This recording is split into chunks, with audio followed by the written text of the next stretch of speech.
Assalamualaikum warahmatullahi wabarakatuh. Waalaikumsalam warahmatullahi wabarakatuh. Bismillahirrahmanirrahim.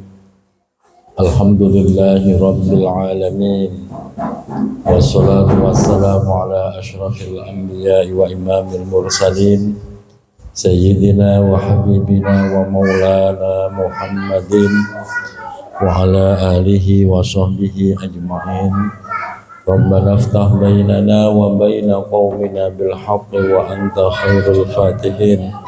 Allahumma anfa'na bima 'allamtana wa 'allimna ma yanfa'una. Allahumma barik lana fi Rajab wa Sya'ban wa ballighna Ramadan bi rahmatika ya arhamar rahimin. Amin ya rabbal alamin. Al-Mukarramun, para asatid, seluruh jamaah, bapak ibu, serta anak-anakku, para santri semuanya, ayo ikut ngaji semuanya. Dan ngaji tafsir ini mungkin akan selesai lebih cepat karena ada acara khataman Quran juga di Majelis Iqra Kampung Benda, Majelis Iqra Kanzur Rahmah Kampung Benda. Dan saya udah dibagi seragamnya nih Pak, kalau nggak datang repot. Saya udah dibagi seragamnya, kayak kegedean ini, harus dikecilin ya. Kita kembali melanjutkan kajian tafsir kita, masih pada surah Ali Imran, dan sekarang kita masuk ayat 133 sekarang ya. Silahkan dibuka. Kita baca ayatnya terlebih dahulu. Baterainya.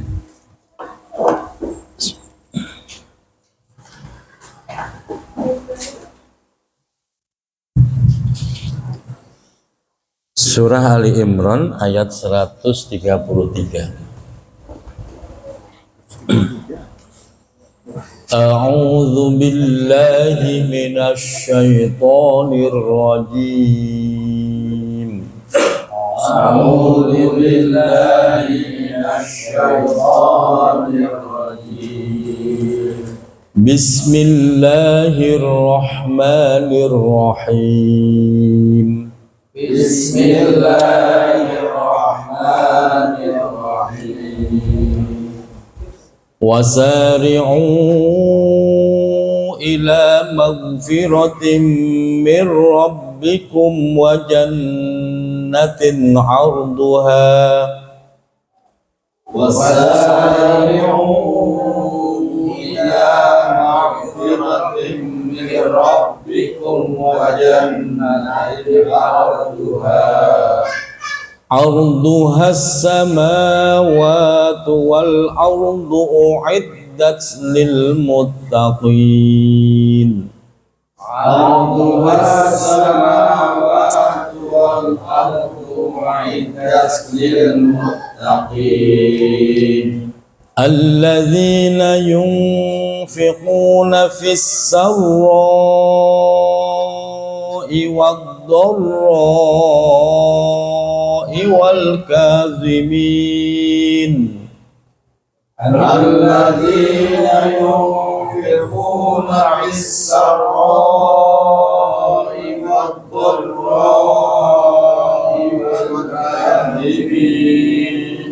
والكاظمين الغيظ والعافين عن الناس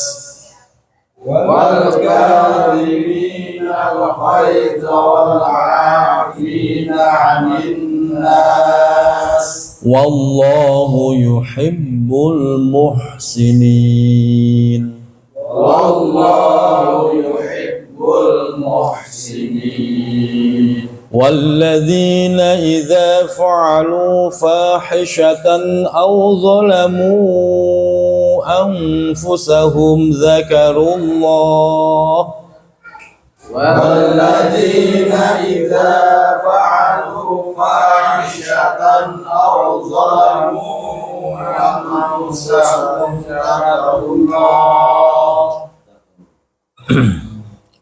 ذكروا الله فاستغفروا لذنوبهم ذكروا الله فاستغفروا لذنوبهم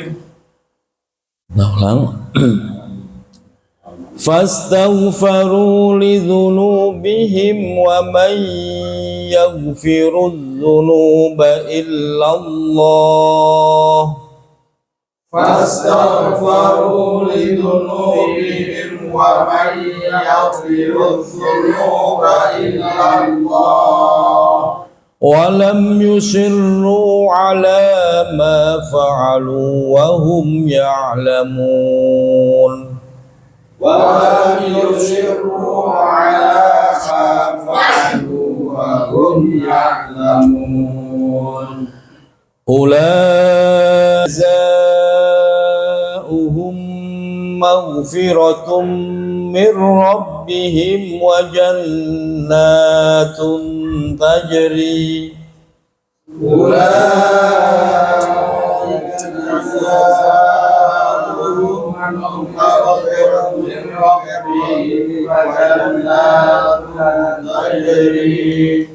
تجري من تحتها الأنهار خالدين فيها تجري من تحتها الأنهار خالدين فيها ونعم أجر العاملين ونعم أجر العاملين صدق الله العظيم. Bismillahirrahmanirrahim. Wasari'u,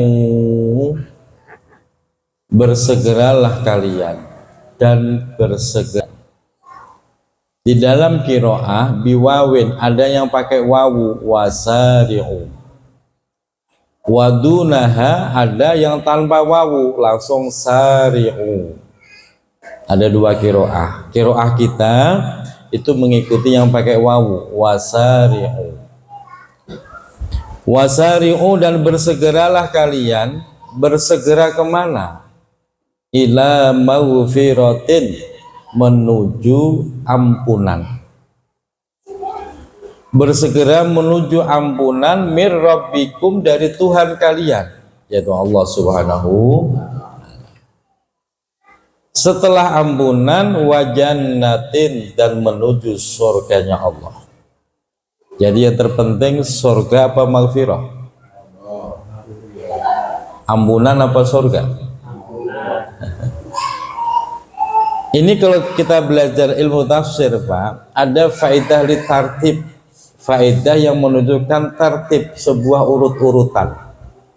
Kita nggak akan mungkin mendapatkan surganya Allah tanpa lebih dulu mendapatkan ampunan. Ada orang kok ucuk-ucuk, ya Allah saya minta surga, masukkan dalam surga. Minta ampunan dulu, baru minta surga. Ini faedahnya. Makanya kenapa kita setiap selesai sholat jangan langsung minta, istighfar dulu. Astagfirullah.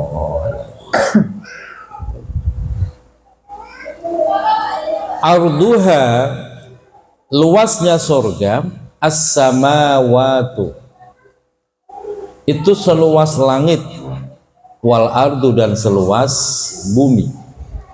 As-samawatu ini juga ada rahasianya, Pak. As-samawatu dibentuk dalam bentuk isim jamak muannas salim, syibhul muannas salim, menyerupai muannas salim, bentuk jamak. Wal ardu bentuknya mufrad. Kenapa demikian? Nah, ini ada alasan ilmu tafsirnya. As-samawatu, kenapa bentuknya jamak? Karena memang langit itu enggak cuma satu. Berapa lapis? Ada 7 lapis langit. Kita lapis pertama saja nggak pernah lihat, Pak. Kalau Bapak menengadah ke atas, yang Bapak lihat itu belum langit, Pak. Itu baru awan.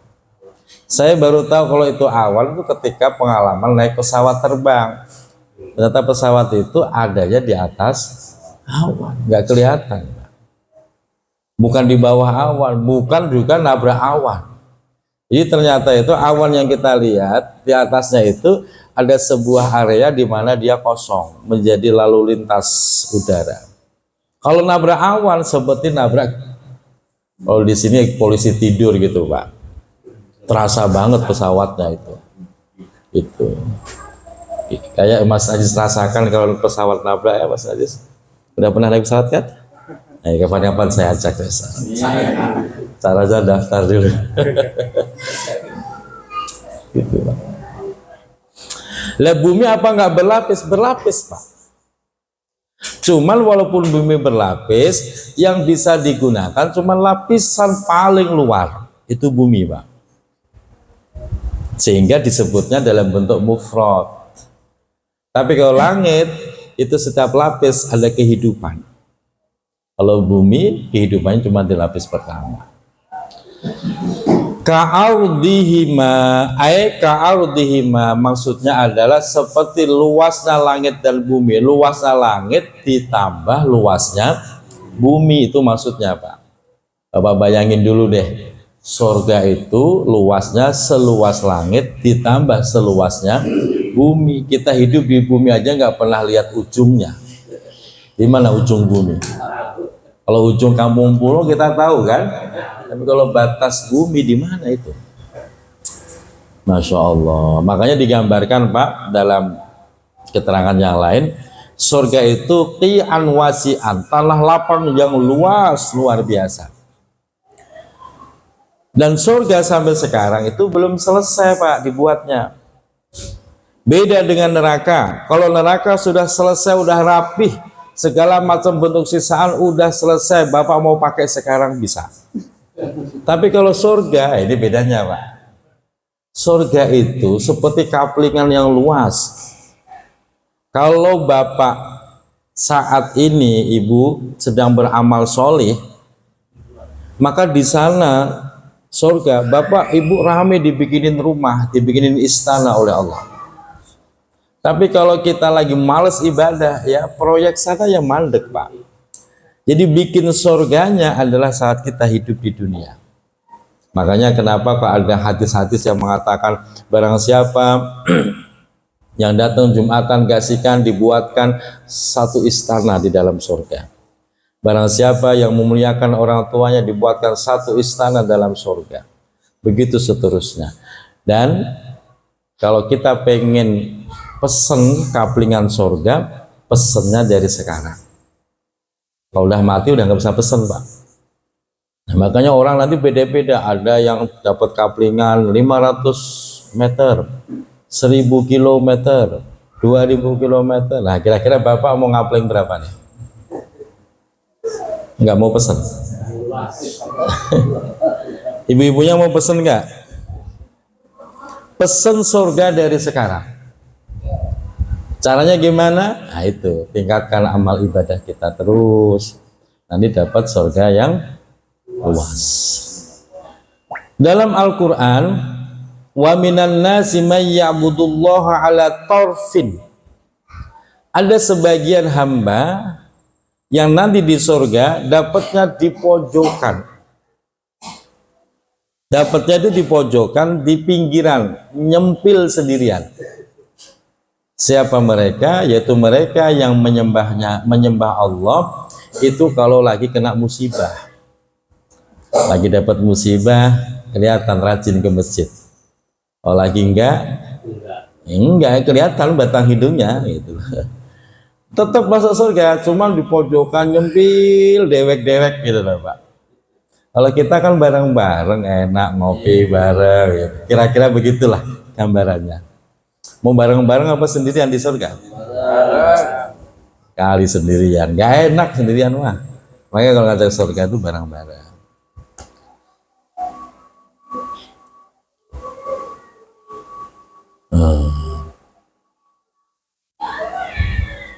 Lau silat, seandainya disambung ihdahuma, salah satu dari langit dan bumi, bil ukhra dengan lainnya.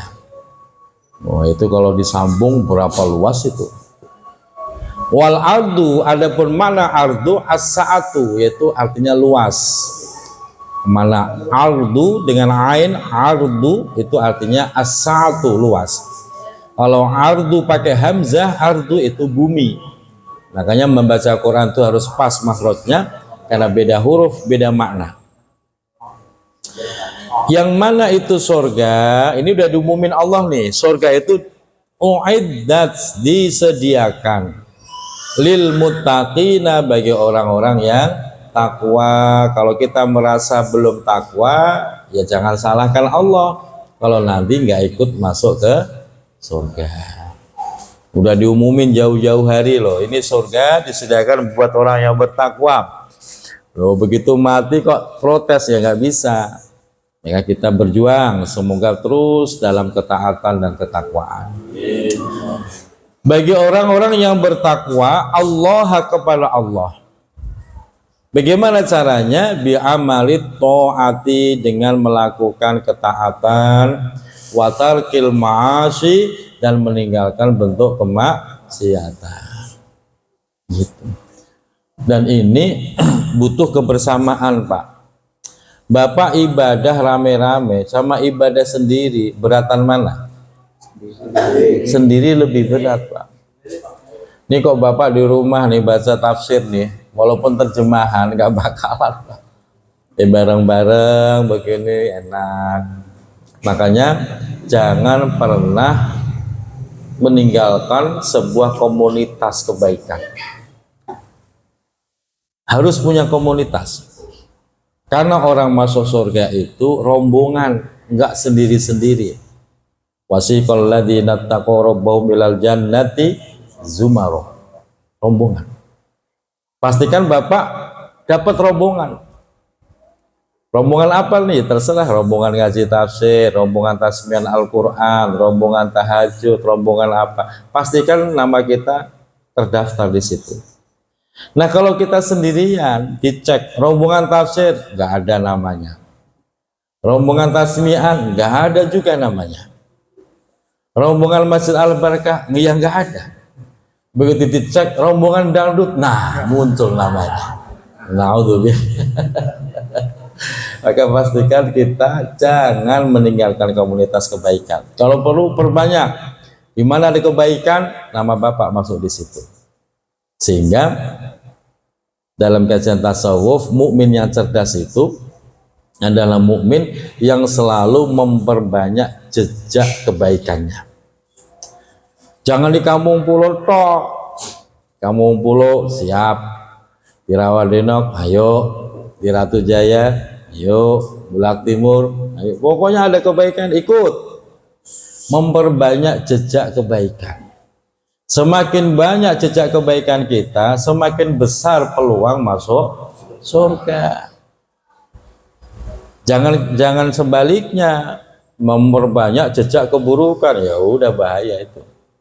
Maka ngaji, malam ini ngaji di sini, di sana, di sini, di sana, dalam rangka memperbanyak jejak kebaikan. Alladzina yunfikuna. Nah, di sini loh, Pak. Ini spesial, Pak. Surah Ali Imran ini spesial menjelaskan sifat yang menjadi karakteristik orang muttaqin. Sifat orang muttaqin itu banyak dalam Al-Quran, Pak, menyebar. Banyak sekali sifat muttaqin begini, begini, begini. Tapi yang paling khas adalah yang diterangkan dalam surah Ali Imran ini yang akan kita bahas. Ini yang paling khas ketakwaan seseorang. Apa itu? Alladzina yunfikun. Wah, ini Pak. Ciri-ciri muttaqin, alladzina adalah orang-orang yunfikuna yang mau menginfak, mau berinfak. Fi ta'atillah, di dalam ketaatan kepada Allah. Fis sarra'i, baik dalam keadaan sarra'. Sarra' itu dalam keadaan lapang, duit lagi banyak, usaha lagi gampang. Waddarra'i, dan dalam keadaan sempit, keadaan sulit, duit lagi nggak ada, usaha lagi susah. Nah, ini karakter yang pertama, Pak. Kalau sedekah duit lagi banyak, semua orang bisa. Betul. Ini lagi nggak megang duit nih, sementara pengen infak, dia berjuang tuh. Ya Allah, dia benar-benar berjuang dan berdoa, ya Allah, saya kepengen bisa infak di Masjid Al-Barakah, tapi dia nggak punya duit, ya Allah. Wah, dia berjuang. Itu karakter orang muttaqin, Pak. Kalau bapak kita nih hanya bisa infak kalau ada duit tok, belum disebut mutakin yang sejati. Kita hanya bisa sedekah kalau lagi banyak duit tok. Giliran nggak punya duit, nggak mau sedekah, nggak mau usaha, bahkan cenderung malah ngomel. Udah tahu lagi nggak punya duit, sedekah gimana? Buat rokok aja nggak ada, malah marah. Belum disebut mutakin. Makanya yang menjadi khas kemutakinan seseorang itu adalah pada tingkat kedermawanannya. Nah ternyata orang dermawan itu bukan urusan harta loh Pak, tapi urusan hati. Banyak orang harta melimpah tapi pelit. Ada nggak? Ada. Banyak orang yang kelihatannya pas-pasan, sederhana, tapi dermawan. Kita datang diada-adain walaupun lagi nggak ada. Orang tua datang diada-adain walaupun lagi nggak ada. Mertua datang, teman datang diada-adain.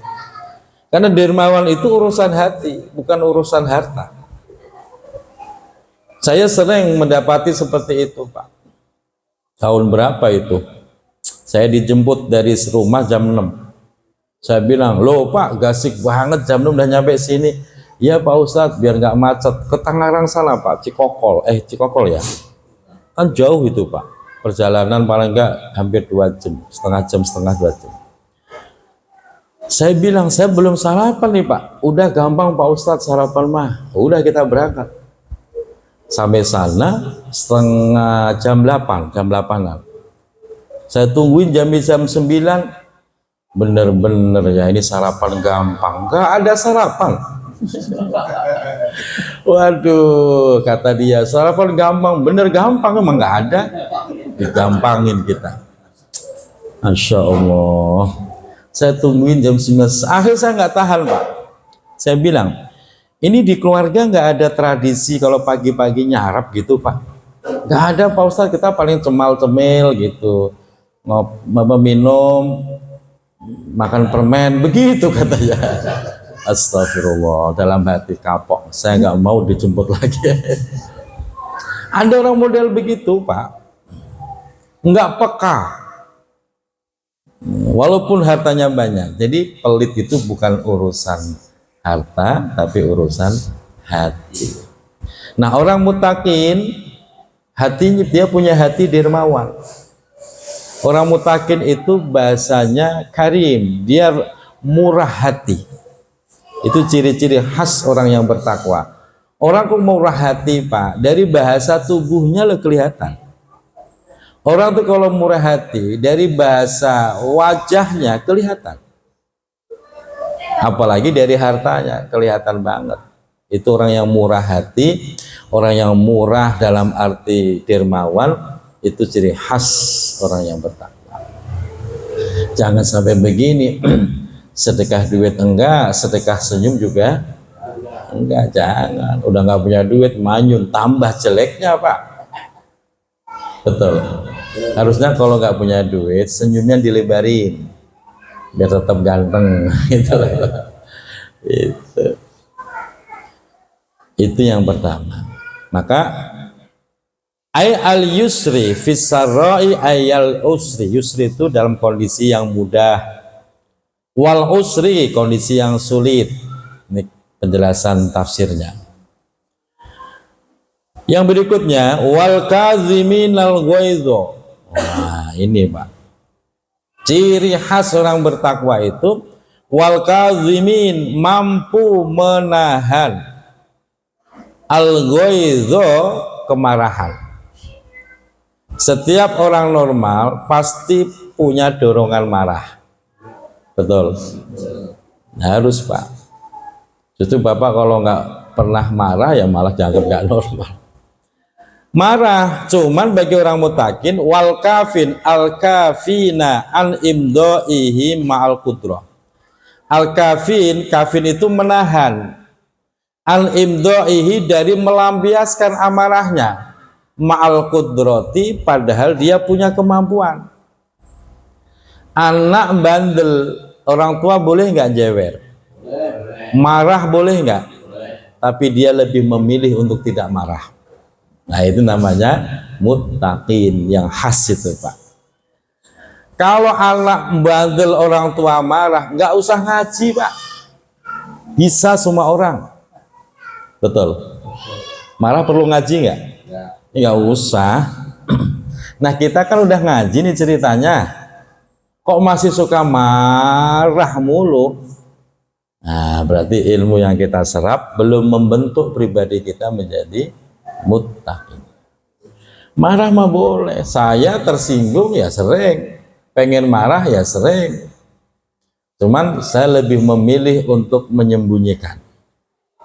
Saya kalau lagi marah, ini pamannya kepancing nih, anak lagi rame, rewel, susah, lagi kepancing nih. Udah saya tinggal ke kamar, bun, anakmu tuh. Saya tinggal ke kamar.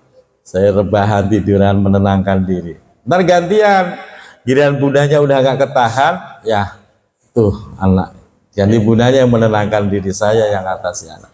Begitu Pak. Kalau nuruti marah, nggak usah ngaji. Ngaji mulu kok masih marah mulu, itu gimana? Nah, makanya di sini Pak, bukan kok nggak punya marah, punya, cuman dia mampu menahan. Dia punya kemampuan untuk melampiaskan amarah, ya punya. Bahkan hak. Anak bandel, orang tua ngomel, boleh apa tidak? Itu kan hak namanya. Walaupun hak loh Pak, dia lebih memilih untuk tidak marah. Apalagi marah-marah yang nggak berhak, malah enggak jauh. Itu jadi muttaqin. Beda dengan orang sono, udah gampang marah, nih lagi berantem nih, suami istri. Bu, pernah berantem sama suami nggak Bu? Ini bapak ibu lagi berantem nih suami istri, terus tetangga nonton, berhenti apa lanjut marahnya? Berantemnya berhenti apa lanjut? Kalau bapak berhenti, berarti bapak orang yang muttaqin. Berhenti dulu mah, tidak tetangga, begitu. Malu. Kalau orang yang nggak bertakwa lagi marah nih, ditonton orang, tambah semangat Pak, pengen menunjukkan kehebatan dia. Itu jauh dari ketakwaan. Di orang takwa itu lagi marah, dilihat orang, malu dia, buru-buru menyembunyikan amarahnya. Lalu saya itu sering kesinggung sebenarnya Pak kalau lagi ngaji tuh Pak, cuman saya tahan. Masa kiai kok marah hal ini. Kadang-kadang itu ya ada aja jamaah itu yang sikapnya kadang kayak kurang hargai, kurang peduli segala macam gitu. Tapi ya kita tahan, memang begitulah kehidupan sebagai orang yang untuk melampaui batas itu. Nuruti marah ya nggak ada selesainya. Ketemu istri marah, ketemu anak marah, ketemu orang di jalan juga ya marah. Kalau begitu mah nggak usah ngaji, marah mulu. Itu pengertiannya. Wal afina, nih Pak. Wal afina, ciri yang ketiga yang menjadi khas daripada orang yang bertakwa adalah mampu memaafkan anin nasi, dari manusia orang lain, mimman, dari seseorang, zolamahum, yang telah menzalimi mereka. Maksudnya at-tarikina, mereka lebih memilih, at-tarikina, memilih meninggalkan, ukubatahum, untuk membalas daripada kezaliman mereka. Kita dizalimi, kita umpamanya balas, sanggup, tapi kita lebih memilih untuk tidak membalas. Berat apa susah? Ya berat ya susah. Insyaallah. Yang ada kan pengen balas ya Pak. Ini Bapak tahu-tahu diludahin orang, ludahnya juh, Bapak balasnya apa? Begitu udah lebih gede. Itu namanya sisi manusiawi kita. Nah, sisi namanya ilhamiyah, bukan hayawaniyah ya, ilhamiyah. Ketika seseorang mampu untuk tidak membalas kezaliman, lebih memilih memaafkan. Ini yang susah, Pak. Sebagaimana Rasulullah tiap berangkat ke masjid diludahi jahju. Giliran sakit ditengokin pada disumpahin. Coba kalau Papa di posisi Nabi Muhammad, sumpahin apa tengokin? Sumpahin, mampus tuh orang kalau mampus. Insyaallah. Berat, Pak. Berat ini. Makanya ini yang paling khas dari sifat mutakin ya ini, berat. Memaafkan. Kata memaafkan, Allah itu menggunakan, Al-Quran menggunakan dua redaksi, Pak. Kadang Allah menggunakan redaksi ghafurun, kadang Allah menggunakan redaksi afuun. Bedanya apa? Kalau ghafur, maghfirah, Allah mengampuni, tapi Allah tidak menghilangkan catatannya, tidak melupakannya. Tapi kalau afuun, Allah mengampuni dan Allah melupakan kesalahannya. Itu perbedaannya, Pak. Mana yang lebih tinggi, mengampuni atau memaafkan? Memaafkan lebih hebat, Pak. Jadi kata maaf itu bisa memberikan ampun dan harus bisa melupakan kesalahannya. Nah ini kan yang sering terjadi di antara kita kan, memaafkan sih, lupa enggak, itu sampai tua diinget-inget, bahkan sampai mati itu Bu. Ini biasanya kan begitu. Biasanya nih karakter istri itu memaafkan kesalahan suami, tapi untuk melupakan nggak bakal bisa. Makanya ibarat bom waktu, wah, begitu lagi bentrok dibangkit semua kesalahan suaminya. Itu yang suka terjadi. Betul ya, Bu? Istri sono, kalau istri sini mah salihah semua. Orang-orang sono. Yang berikutnya, Pak, kata wal'afin nih dalam ilmu tafsir, bukan tafsir, ilmu tafsir, itu memberikan faedah lil musyarakah. Artinya apa? Afin itu bisa memaafkan dan bisa menerima maaf. Coba Bapak jawab, lebih enteng mana memberi maaf sama meminta maaf? Mana yang lebih enteng, Pak? Ibu pikirin juga nih, mana yang lebih enteng, memberi maaf apa meminta maaf? Ya tergantung. Kalau bagi suami minta maaf ke istri perkara berat. Woi, betul nggak, Bu? Para suami loh, para suami. Para suami itu rata-rata suruh minta maaf ke istri berat, gengsi, malu, betul. Orang yang levelnya merasa lebih tinggi suruh minta maaf berat.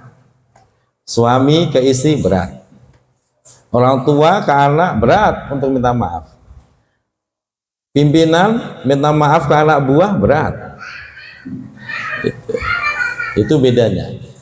Tapi orang yang levelnya merasa di bawah, minta maaf itu perkara mudah. Istri sering minta maaf sama suami, anak buah sering minta maaf sama bosnya, pimpinannya. Itu enteng, Pak, meminta maaf. Tapi sebaliknya, orang yang di bawah memberi maaf itu ya berat. Ini suami minta maaf sama istri, maafin ya mas, saya nggak bakal selingkuh lagi. Kata istri, apa iya langsung iya saya maafin? Susah memberi maaf, Pak.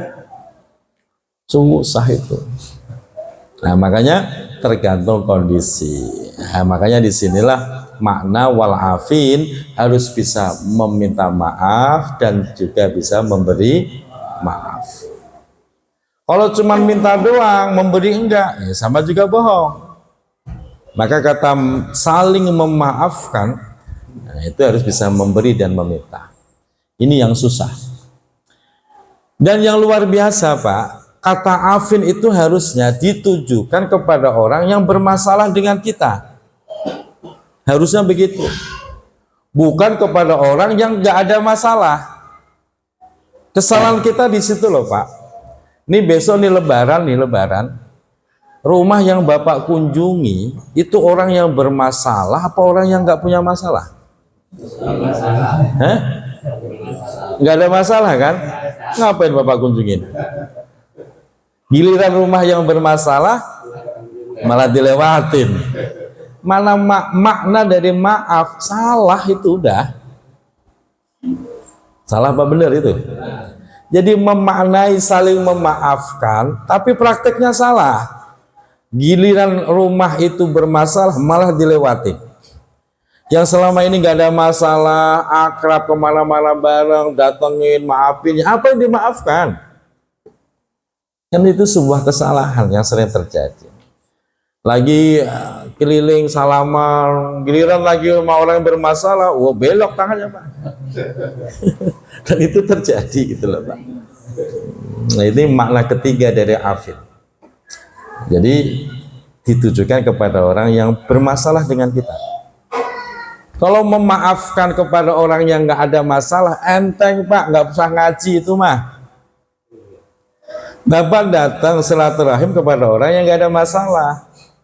Bapak nggak usah ngaji, bisa itu. Kenapa kita butuh ngaji? Kita untuk membersihkan hati. Jadi besok Pak, kalau Bapak lebaran, yang dituju pertama kali adalah rumah yang selama ini bermasalah dengan kita. Bapak datengin tuh. Sanggup gak kira-kira? Susah kan?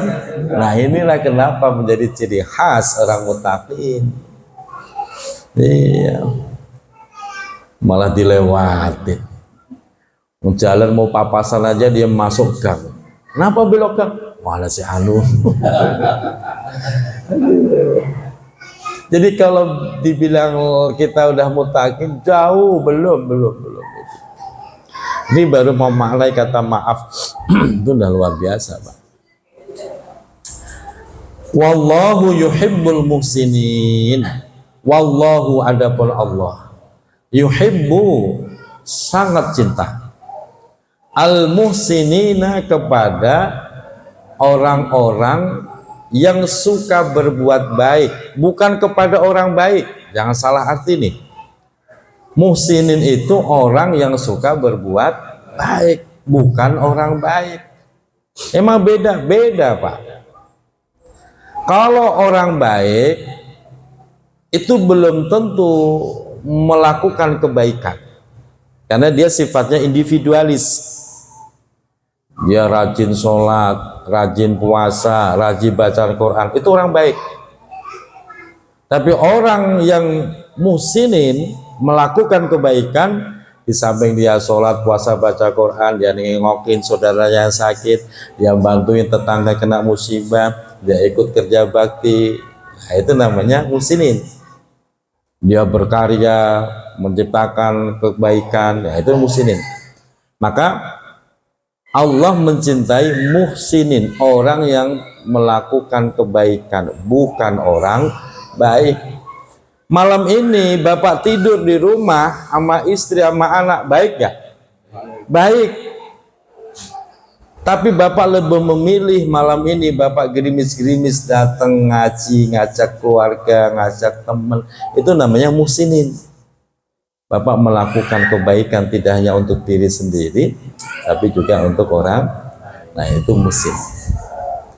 Makanya Bapak kalau pengen disebut muttaqin yang sejati, harus gemar melakukan kebaikan, gemar ngajak orang berbuat baik, gemar menciptakan kegiatan-kegiatan yang baik. Itu namanya muhsinin. Loyalitas tanpa batas. Semboyannya begitu Pak. Kalau sekedar baik, ya itu tadi Pak. Bapak tidur sama istri di rumah itu udah baik, tapi bukan muhsinin. Nah, sementara orang kadang mengatakan Allah cinta sama orang baik, salah. Yang dicintai Allah orang yang melakukan kebaikan, berkarya. Makanya dalam Muhsin itu kalau dilarikan ke ilmu shorof dari asal kata ahsana, yuhsinu, ihsanan, bukan hasana yahsunu. Kalau hasana itu baik, kalau asana melakukan kebaikan. Nah, itu bedanya. Bihadil af'al, dengan perbuatan-perbuatan ini yang dicontohkan di atas tadi loh Pak. Yusibuhum, cara Allah mencintai orang muhsinin tadi, yusibuhum, Allah akan memberikan pahala kepada mereka. Itu cara Allah. Maka teruslah jadi muhsinin, orang yang terus menebar kebaikan dimanapun berada. Dengan begitu Allah akan mencintai kita. Kalau Allah sudah mencintai kita, maka seluruh makhluknya pun akan mencintai kita.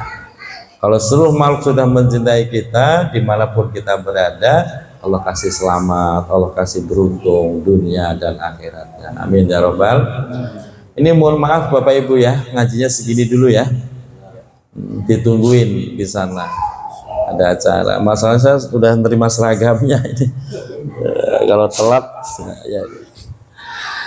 Kita berbagi kebaikan, memperbanyak jejak kebaikan. Semoga bermanfaat. Mohon maaf lahir batin. Shadaqallahul Allahumma arhamna bil Qur'an waj'alhu lana imaman wa hudan wa rahmah. Allahumma zakkirna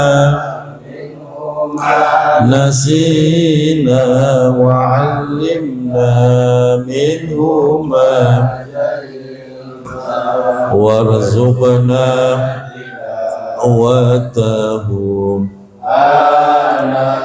al-layli wa atrafan nahar waj'alhu lana ya Rabbal alamin. Mohon maaf lahir dan batin. Assalamualaikum warahmatullahi wabarakatuh. Bapak mau nerusin